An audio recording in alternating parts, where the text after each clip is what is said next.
want to dive into the questions, Chief Son. In your transcribed interview, you mentioned that you met with the House Sergeant at Arms regarding the National Guard prior to January 6th. Is that correct? Yes, sir. And who was the House Sergeant at Arms leading up to and on January 6th? That would be Paul Irving. And the House Sergeant at Arms is appointed by who? It was appointed at that time by Speaker Pelosi. And in your transcribed interview, you mentioned that when you first brought up the National Guard to the House Sergeant at Arms in the days leading up to January 6th, that Mr. Irving said he, quote, didn't like the optics, end quote. Is that correct? That is correct. He referenced being concerned for optics.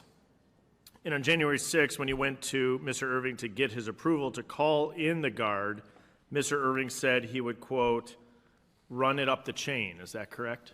Yes, sir. That was a telephone call. I didn't see him in person when I first made that request. The House Sergeant at Arms is considered probably the most senior security official on the House side.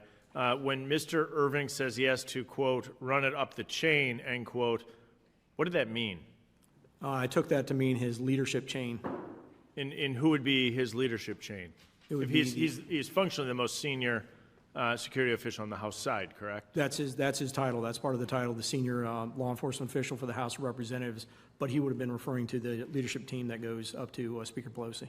So the political leadership team, meaning elected officials, not another security official. Is that your understanding? That is correct, sir. He's the top security official for the House. So running up the chain would most likely, in your opinion, is through the Speaker's office and possibly to Speaker Pelosi? That would be where it ends, yes. Okay, so let's park that there, and then let's jump to a second set here. In a press conference on January 7th, Speaker Pelosi called for your resignation on national television. Speaker Pelosi also stated that she had not talked to you since the initial breach of the Capitol. But according to your transcribed interview, you were on the phone with Speaker Pelosi a few times. Can you explain that discrepancy? Yeah, that is correct. I spoke to Speaker Pelosi 3 times that evening, and she went on national TV and said I'd never spoken to her, but I spoke to her 3 times. Three times were the first time when I went over to brief Vice President Pence at the secure location. I'd called House Sergeant at Arms Irving, told him I was going over to brief the Vice President. I was also going over to do a personal assessment of the Capitol. At that point, things were getting under control. Went over there, briefed him on when we can get them back into chambers with Mr. Irving being fully aware.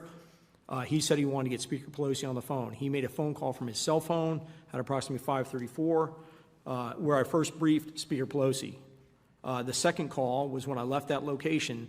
As I was walking away, I met up with Mr. Stenger, and we started walking over to the Senate to go brief the Senate, when Jennifer Hemingway, I believe it was Jennifer Hemingway, handed me the cell phone, and it was Emily Barrett's cell phone calling her, and it was Speaker Pelosi on the other line. This is my second call with Speaker Pelosi, questioning the information I'd given to Vice President Pence about when we can get back into chambers. I assured her that information was correct. I could get them back into chambers by 7 p.m., and the call ended. That was call number 2.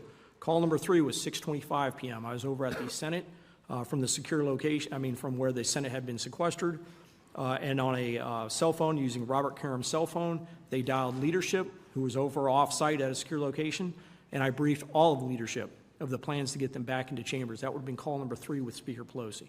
So you didn't have 1 call, you didn't have 2 calls, you had 3 calls. So Speaker Pelosi's comments that she didn't speak to you are inaccurate. That is correct, sir. Let me shift gears to go back as it relates to the optics of bringing people up to Capitol Hill and running things up the chain of command, ultimately to the Speaker's office. Do you think Speaker Pelosi's office or Speaker Pelosi herself politicized Capitol security?